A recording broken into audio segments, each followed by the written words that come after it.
السلام علیکم دوستو، نئی اپڈیٹس پانے کے لیے ہمارا چینل زید قادری دوستو آج میں آپ کو بتاؤں گا کریں۔ کہ دلی کی جامع مسجد کیوں بنائی گئی، کس نے بنوائی اور کیا ریزن ہے اس کے بنانے کا، اور کون کون سی مشقتیں آئیں اس کو بننے میں۔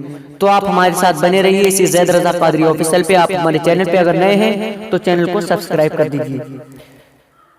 نحمدہ ونصلی علی رسولہ الکریم، اما بعد فاعوذ باللہ من الشیطان الرجیم، بسم اللہ الرحمن الرحیم، صلی اللہ تعالی علیہ وسلم۔ تو عوام اور خاص کا عقیدہ کیا تھا 1857 سے پہلے، اس کو آپ سن لیں۔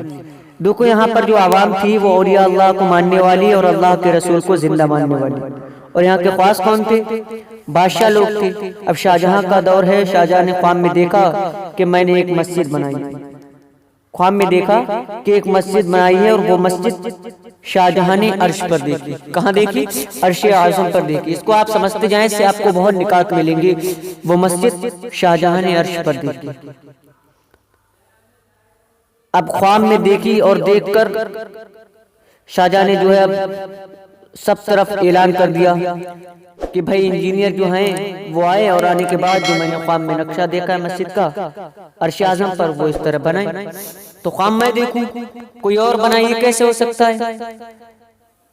تو بیچارے صاحب اپنے اپنے طور پر بناتے رہتے، دماغ لگاتے رہتے، لیکن کوئی بھی بندہ کامیاب نہ ہو سکا۔ سب ریجیکٹ کرتا جاتا ہے، سادہ سب کو ریجیکٹ کرتا جاتا ہے۔ پھر ہوا یہ اس کے بعد کہ ایک اللہ کے ولی مجذوب رہتے تھے۔ آج جہاں پر دلی میں چاندنی چوک ہے نا، وہیں وہ بیٹھا کرتے تھے۔ ایک انجینئر بڑا پریشان تھا، ان کا مرید تھا۔ بابا نے پوچھا بیٹے پریشان کیوں؟ کہا حضرت پتہ نہیں بادشاہ نے کون سا خواب دیکھا ہے اور کون سی مسجد کا نقشہ چاہتا ہے، ہم جو بناتے ہیں وہ ریجیکٹ کر دیتا ہے۔ فرمایا اس کو پسند جو آئے گا میں جانتا ہوں ادھر آ۔ وہ مجذوب نے اپنی چادر اس انجینئر کے سر پر ڈالی تو وہ مشاہدے میں عرش اعظم کو دیکھنے لگا۔ اس پر جو مسجد تھی وہ جلدی جلدی سے نقشہ بنانے لگا۔ نقشہ بنایا، جب نقشہ مکمل ہو گیا تو انہوں نے چادر ہٹائی تو کہا بابا میں کہاں تھا؟ کہا جہاں بھی تھا کام ہو گیا، جا کے پیش کر بادشاہ کے سامنے۔ جا کے پیش کی بادشاہ کے سامنے۔ بادشاہ نے دیکھا، کہا یہ تو وہی نقشہ ہے۔ کہا یہ تو لایا کہاں سے؟ کہا لایا کہاں سے؟ یہ چھوڑیے، پسند نہیں انہیں فرمائے۔ کہا یہ تو وہ نقشہ ہے جو میں بنانا چاہتا ہوں۔ کہا پھر ٹھیک ہے۔ اس کے بعد تعمیر مسجد ہونے لگی۔ اس وقت ایک بات یہ بھی ہوئی کہ بادشاہ نے کہا اس مسجد کی سنگ بنیاد جو رکھے گا اس کے لیے ضروری ہے کہ وہ تہجد گزار ہو، یعنی بالغ ہونے سے لے کر آج تک جس کی کبھی تہجد فوت نہ ہوئی ہو، بالغ ہونے سے لے کر آج تک جس کی کبھی پہلی تکبیر یعنی کہ تکبیر اولا نہ چھوٹی ہو، بالغ ہونے سے لے کر آج تک جس کی کبھی عصر و عشاء کی سنت غیر موقدہ بھی ترک نہ ہوئی، وہ سنگ بنیاد رکھے گا اس مسجد کی، کیونکہ یہ مسجد میرے لیے نجات کا ذریعہ ہوگی۔ صبح سے لے کر شام تک سب کھڑے رہے، باتیں ہوتی رہی، لیکن کسی نے بھی بنیاد نہ رکھی۔ جب سورج ڈوبنے کو آیا تو شاہجہاں خود آگے بڑھا۔ شاہجہاں کی آنکھ میں آنسو تھے۔ علماء نے بازو پکڑا، کہا اب جب شرط لگائی ہے تو جب تک پوری نہیں ہوتی تب تک بنیاد نہیں رکھی جائے گی۔ آنکھ میں آنسو تھے، کہنے لگے الحمدللہ بالغ ہونے سے لے کر آج تک کبھی میری عصر و عشاء کی سنت غیر موقدہ نہیں ترک ہوئی، بالغ ہونے سے لے کر آج تک کبھی میری تہجد فوت نہیں ہوئی، بالغ ہونے سے لے کر آج تک کبھی میری تکبیر اولا ترک نہیں ہوئی۔ مسلمانوں آج تم کہتے ہو کہ ہم بادشاہ نہیں ہیں، جب تک تم نمازوں کے اتنے پابند تھے تب تک تم بادشاہ تھے۔ آج تھوڑی سی دولت آ گئی تو چربی چڑھتی ہے۔ تم زنا کے اڈے آباد کرتے ہو، شراب کے اڈے آباد کرتے ہو۔ اسمارٹ موبائل ہاتھ میں آ جائے تو پوری رات اسکرین پر زنا کے مناظرے دیکھتے ہو۔ بھیک نہیں مانگو گے تو کیا کرو گے؟ کل کا مسلمان بادشاہ ہو کر بھی اللہ کا وفادار تھا، رسول اللہ کا وفادار تھا، عمل بھی تھا، عقیدہ بھی تھا، دونوں چیزیں تھیں، تب تک اس ملک کے ہندوستان پر بھی اسلام کا پرچم لہراتا تھا۔ آج مسلمان نہ عمل کا مضبوط رہا، نہ عقیدے کا مضبوط رہا۔ عمل ایسا ہو گیا کہ جمعے کے دن جاتا ہے اور 2 رکعت نماز پڑھ کے بھاگ جاتا ہے، اور عقیدہ ایسا ہو گیا کہ پان کی دکان لگانے والا، چائے کی دکان لگانے والا، جس کو استنجا تک کی سنتیں نہیں معلوم وہ کہتا نبی میری طرح، جس کے رنگ سے بی بی بیزار ہے وہ کہتا نبی میری طرح۔ اور پھر جب یہ بات کہی جائے نا کہ نبی تیری طرح کیسے ہیں، اس لیے کہ تجھے دیکھ کر تو کوئی نمازی بھی نہیں بنتا، حضور کو دیکھ کر تو لوگ صحابی بنے۔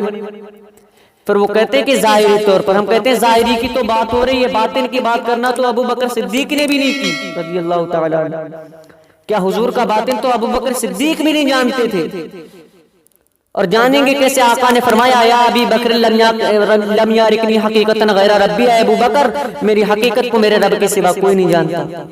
تو ان کی حقیقت تو صرف ان کا رب جانتا ہے. خدا کہتے نہیں بنتی، جدا کہتے نہیں بنتی. خدا پہ تم کو چھوڑا ہے، خدا جانے کہ کیا تم ہو، خدا جانے کہ کیا تم ہو. بادر خدا بزرگ تو یہ قصہ مختصر. تو اے لوگوں میں کیا کہہ رہا تھا، تو اے لوگوں مسلمان کیسا تھا جب تک تمہارے اندر عیاشی نہیں تھی، جب تک تمہارے اندر پاپ نہیں تھا، جب تک تمہاری بیٹیاں پردے کی پابند تھیں، جب تک تمہارے گھروں میں تمہارے قلعوں میں مسجدیں ہوا کرتی تھی، جب تک تمہارے یہاں صبح کو تلاوت قرآن ہوتی تھی، جب تک تمہارے بچے تلاوت قرآن کرتے تھے، جب تک حافظ قرآن ہوا کرتے تھے، اس وقت تک تم کامیاب تھے. آج مالدار اپنے بچے کو ڈاکٹر بنانا چاہتا ہے لیکن عالم دین بنانا نہیں چاہتا. کیوں؟ کیونکہ قوم کا مزاج یہ بنا ہے کہ عالم بن کے مسجد کی امامت ہی تو کرے گا. کس نے کہہ دیا ہر عالم کو مسجد کی امامت ضروری ہے؟ کس نے کہا ہر عالم کو امامت ضروری ہے؟ عالم اگر انجینئر بن جائے، عالم اگر ڈاکٹر بن جائے، عالم اگر وکیل بن جائے تو نہیں بن سکتا. اٹھا کے دیکھو تاریخ کو، 1857 سے پہلے ہندوستان کی کورٹ کا عدالت کا چیف جسٹس علامہ فضل خیر آبادی کی شکل میں عالم بھی ہوتا تھا، جج بھی ہوتا تھا. جب تک امت میں فرقے نہیں تھے، علامہ فضل خیر آبادی جو ہندوستان میں جس نے سب سے پہلے انقلاب کی آواز کو بلند کیا، تن کے گورے من کے کالے انگریزوں کو ہندوستان سے نکال باہر کرنے کا فتویٰ علامہ فضل خیر آبادی نے دیا. وہ جج بھی تھے، عالم بھی اور حافظ قرآن بھی اور خانقاہ کے شیخ طریقت اور پیر بھی تھے. عدالت میں بیٹھ کر ظہر سے پہلے فیصلے کرتے، اذان ہوتی تو نماز ظہر پڑھاتے. ہمارے ہندوستان میں سونے کی چڑیا میں اس طریقے کے ہیرے جواہرات تھے. لیکن آپ کو پتہ نہیں ہے، آپ کی تاریخ بدل دی گئی ہے، آپ کی ہسٹری کو تبدیل کر دیا گیا ہے. تمہاری تاریخ بدل دی گئی. کیوں؟ تاکہ تم کبھی پیچھے مڑ کے دیکھ نہ سکو کہ تمہاری تاریخ کتنی حسین ہے. بہرحال عرض یہ کر رہا تھا کہ شاہجہاں کہتے ہیں کہ میری عصر و عشاء کی سنت غیر موقدہ کبھی ترک نہیں ہوئی، کبھی نہیں چھوٹی. اب توجہ دے عمل ایسا کہ تکبیر اولا کبھی نہیں چھوٹی. کتنے نماز پڑھتے ہیں مالدار لوگ؟ جب مال آتا ہے تو سب سے پہلے مسجد سے ہم دور ہوتے ہیں. لیکن یاد رکھنا، جو اللہ مال دینا جانتا ہے وہ چھیننا بھی جانتا ہے، جو برکت دینا جانتا ہے وہ اٹھانا بھی جانتا ہے. اسی لیے اللہ کے غضب کو چیلنج مت کرو، عیاشیاں مت کرو، بدکاریاں مت کرو. اللہ کو منہ دکھانا ہے کل میدان محشر میں. بہرحال حضرت شاہجہاں نے بنیاد رکھی. اب بنیاد رکھی گئی، مسجد بن گئی. جب مسجد بن گئی تو لوگ باتیں کرنے لگے کہ یہ شاہجہاں نے اتنی سخت قید لگائی تھی بنیاد کے لیے، افتتاح کے لیے پتہ نہیں کتنی سخت قید لگائی. مسجد کا افتتاح کیسے ہوگا؟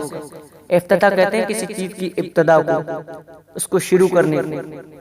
تو مسجد کا افتتاح کیسے ہوگا؟ شاہجہاں نے مسجد کو تالا لگا دیا، حوض میں پانی بھر دیا، اور جو مسجد کا باہر ہے، یہ دلی جامع مسجد کی بات کر رہا ہوں، یہ جو مسجد کا باہر ہے وہ کوٹے پہ مصلی بچھا کر 2 رکعت نماز نفل پڑھی اور مدینہ منورہ کی طرف رک کر کے کہا یا رسول اللہ، حکم تھا مسجد بنانے کا سو میں نے بنا دیا، لیکن مسجد آباد کرنے کا حکم کہ میں اس کو آباد رکھوں، اب یہ میرے ذمہ پر نہیں.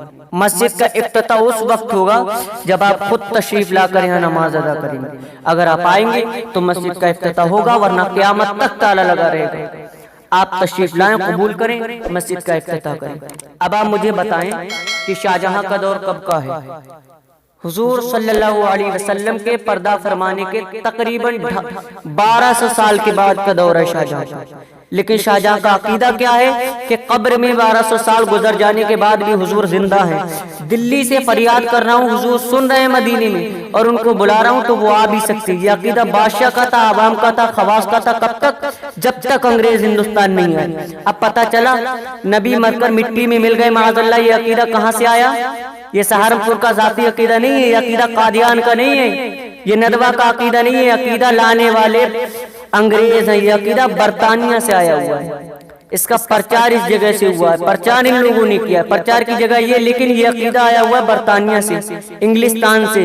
یہ عقیدہ ہندوستانیوں کا نہیں ہے، یہ عقیدہ عربوں کا نہیں ہے. ارے عربوں کا یہ عقیدہ کیسے ہو سکتا ہے کہ صدیق اکبر نے رسول پاک کے پردہ فرمانے کے 2.5 سال کے بعد کہا تھا کہ میرے انتقال کے بعد میرا جنازہ رسول پاک کے قدموں میں رکھنا اور حضور سے عرض کرنا.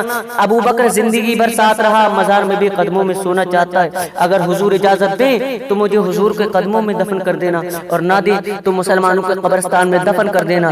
قبر کے اندر سے بھی کوئی اجازت دے سکتا ہے؟ ہاں دے سکتا ہے، یہ صدیق اکبر کا عقیدہ ہے۔ الخصائص الکبریٰ میں امام سیوطی نے لکھا ہے اب پتہ چلا کہ یہ جو عقائد تمہارے اندر آئے، تقویت الایمان والا عقیدہ، حفظ الایمان والا عقیدہ، براہن قاطعہ والا عقیدہ، یہ سارے عقائد کے ذمہ دار پرچار مولویوں نے کیے، یہ عقیدے لانے والے انگریز ہیں، تن کے گورے من کے کالے انگریز، ورنہ یہ ہمارے عقائد نہیں تھے۔ عوام کا بھی عقیدہ تھا، خواص کا بھی عقیدہ کہ حضور کو بلائیں، اگر چاہیں تو آئیں گے۔ لوگ کہتے ہیں کہ ان سنیوں کو کیا ہو گیا، کہتے ہیں کہ میرے آقا آؤ کہ مدت ہوئی ہے تیری راہ میں اکھیاں بچھاتے بچھاتے، اور سنا ہے آپ ہر عاشق کے گھر تشریف لاتے ہیں، میرے گھر میں بھی ہو جائے چراغ یا رسول اللہ۔ جب حضور کو حاضر و ناظر مانتے ہو تو پھر بلاتے کیوں؟ میرے گھر میں بھی ہو جائے چراغ یا رسول اللہ، تو پھر بلاتے کیوں؟ یا تو حاضر و ناظر ماننا چھوڑو یا بلانا چھوڑو۔ ہم کہیں گے دونوں نہیں چھوڑ سکتے، کیونکہ تجھے نہیں پتا ہمارا عقیدہ کیا ہے۔ ہم حضور کو حاضر و ناظر مانتے ہیں روحانی طور پہ، اور بلانا چاہتے ہیں جسمانی طور پہ۔ ہمارا عقیدہ یہ ہے۔ وہ تو کہتے ہیں اگر حضور جسمانی طور پہ آ جائیں تو کرم ہوگا۔ بہرحال شاہجہاں نے کہا کہ حضور آپ تشریف لائیں، اگرچہ یہ تاریخی واقعہ ممکن ہے، اس کو کوئی مانے یا نہ مانے، لیکن ابھی ہم اس کو دلیل سے مزین نہیں کریں گے قرآن و حدیث کی، کیونکہ وہ تاریخی واقعہ ہے۔ پھر وہ کیا کہ شاہجہاں نے کہہ تو دیا، کئی دن گزر گئے، روز دروازہ کھلتا، صبح کو حوض دھویا جاتا، پانی پھینکا جاتا، نیا پانی بھرا جاتا، بس کسی کو نماز پڑھنے کی اجازت نہ تھی۔ شب جمعہ میں شاہجہاں نے خواب دیکھا کہ حضور تشریف لائے، مسجد کے اندر اترے، اترنے کے بعد حضور نے بیٹھ کے وضو کیا۔ جب حضور آئے تو حضور کو وضو کی کیا ضرورت، لیکن حضور نے وضو کیا۔ وضو کرنے کے بعد حضور نے نماز پڑھی، آنکھ کھلی، غسل کیا، علماء کو، سادات کو، مشائخ کو اور سپاہیوں کو لے کر لال قلعہ کے راستے سے جامع مسجد آئے۔ اندر سے راستہ تھا اب بھی ہے، تو آئے تو کہا کہ جمعہ کی نماز سے مسجد شروع کرو۔ علماء نے کہا کیوں؟ آپ نے تو کہا تھا جب تک حضور نہیں آئیں گے۔ کہا حضور آ چکے ہیں، خوشبو نہیں دیکھتے؟ حضور آ گئے، خوشبو آ رہی ہے، خوشبو تو علماء نے کہا خوشبو تو آ رہی ہے شاہجہاں، لیکن علماء کو کوئی دلیل چاہیے۔ کہا میں نے خواب میں دیکھا تھا حضور کو وضو کرتے، حوض پہ وضو کرتے دیکھا، تو جب حوض پہ آئے تو اب بھی پانی بہ رہا تھا۔ اس دن سے لے کر آج تک جہاں حضور نے بیٹھ کر وضو کیا، اب بھی اس جگہ پہ جالی لگی ہے۔ دیکھ لیجیے جامع مسجد جا کر، دلی کی جامع مسجد میں آج بھی اس جگہ پر جالی لگی ہے، اور فارسی میں لکھا ہے کہ حضور کے بیٹھنے کی جگہ ہے۔ تو دوستو آج بھی وہاں پر کسی کو بیٹھنے کی اجازت نہیں۔ اب آپ مجھے بتائیں کہ اگرچہ حضور کے آنے پر تمام علماء نے اتفاق کیا، اس طرح سے مسجد کا افتتاح ہوا، اس کی ابتدا ہوئی، اب سارے علماء نے اتفاق کیا، تو یہ عوام اور خاص کا عقیدہ کب تک تھا؟ 1857 سے پہلے تھا۔ لیکن جب انگریز آیا تو اس نے ہمیں لڑانا چاہا، یہودیوں نے عیسائیوں میں فرقے بنائے تو انہوں نے بھی ہمارے اندر فرقے بنائے، اور پھر ہندوستان کا مسلمان فرقوں میں تقسیم ہو گیا، لڑائیاں شروع ہو گئی۔ اب جو بھائی کہتے ہیں نا کہ متعین ہو جاؤ، متعین ہو جاؤ، ہم کہتے ہیں بالکل ہو جاؤ، لیکن ان سے کہیے جنہوں نے فتنہ پیدا کیا۔ ہم تو اپنے گھر میں بیٹھے ہیں۔ دیکھیے ایک مثال بتاتا ہوں کہ ایک ماں اور باپ کا گھر ہے، اس گھر میں بیٹے ہیں 10، ایک کی شادی ہوئی نکل کے چلا گیا الگ، دوسرا نکل کے گیا الگ، تیسرا نکل کے گیا الگ، اس طرح سے 9 بیٹے الگ الگ چلے گئے، ایک بیٹا ماں باپ کے پاس بچا۔ اب جب محلے کے پنچ آتے ہیں نا تو جو بیٹا ماں باپ کے پاس گھر میں رہتا ہے اسی کو کہتے ہیں کہ بیٹا اتحاد کر لو، اتحاد کر لو۔ ارے یہ کوئی بات ہوئی کیا اتحاد کیا جائے؟ وہ کیا اتحاد کرنے جائے گا؟ کیا وہ ماں کا گھر چھوڑ دے، باپ کا گھر چھوڑ دے؟ اتحاد کی بات کرنا ہے تو جو گھر چھوڑ کے گئے ان کے پاس جاؤ اور ان کو کہو کہ ماں باپ کا گھر چھوڑا نہیں کیا تھا، لوٹ چلو ماں کے گھر، لوٹ چلو باپ کے گھر۔ یہ الٹی سیاست ہے، الٹا ہی انداز ہے اتحاد کا۔ جو ماں کے گھر میں رہتا ہے اسی کو آنکھ دکھا رہے ہو، کہتے ہو اتحاد کر لو، اتحاد کر لو۔ وہ کیا اتحاد کرنے جائے گا؟ وہ تو مرکز میں بیٹھا ہے۔ ان بدبختوں کو بول کہ چھوڑ دو پرانا گھر، نیا گھر چھوڑ دو، پرانے گھر لوٹ چلو جو 1857 کے بعد تعمیر کیا اس کو چھوڑ دو، کیونکہ قسم خدا کی صحابہ اہل سنت تھے، علم غیب کے ماننے والے تھے، حاضر و ناظر کے ماننے والے تھے، حیات النبی کے ماننے والے تھے، اولیاء کے ماننے والے تھے، حضور کے مزار پہ چادر چڑھانے والے تھے، آقا کا میلاد منانے والے تھے، اہل بیت کے ہاتھ اور قدم چومنے والے تھے، گنبد بنانے والے تھے، مزار کو تعظیم دینے والے تھے، توسل کے قائل تھے, وسیلے کے قائل تھے, حضور کے طلبوں کا دھوبن پیتے تھے, حضور کے تبرکات کا اعتراف کرتے تھے, وہ سب ہم کر رہے ہیں. اور ہم صحابہ کے مسلک کے گھر میں بیٹھے ہوئے ہیں, لوگ ہم ہی کو آنکھ دکھا رہے ہیں اتحاد کر لو اتحاد کر لو. جو ہم سے ٹوٹ کر علم غیب کے منکر ہوئے ہیں, جنہوں نے اپنا نیا گھر بنایا ہے, جنہوں نے 1857 کے بعد نیا عقیدہ اپنایا, ان کو کہو کہ لوٹ چلو اس طرف جو گھر چھوڑ کر تم آئے ہو. اے لوگوں, لوٹ چلو ہدایت کی طرف. ان سے کہنا چاہیے, ہم سے کہنے کی ضرورت نہیں ہے, کیونکہ ہم تو صحابہ کے مسلک کے گھر میں بیٹھے ہیں. بس یہی بتانا تھا دوستو. میرے کہنے میں, آپ کے سننے میں اگر کسی قسم کی کوئی غلط باقی ہوئی, خدا تعالی معاف فرمائے. استغفر اللہ ربی من کل ذنب واتوب الیہ وما علینا الا البلاغ. السلام علیکم ورحمۃ اللہ تعالی وبرکاتہ.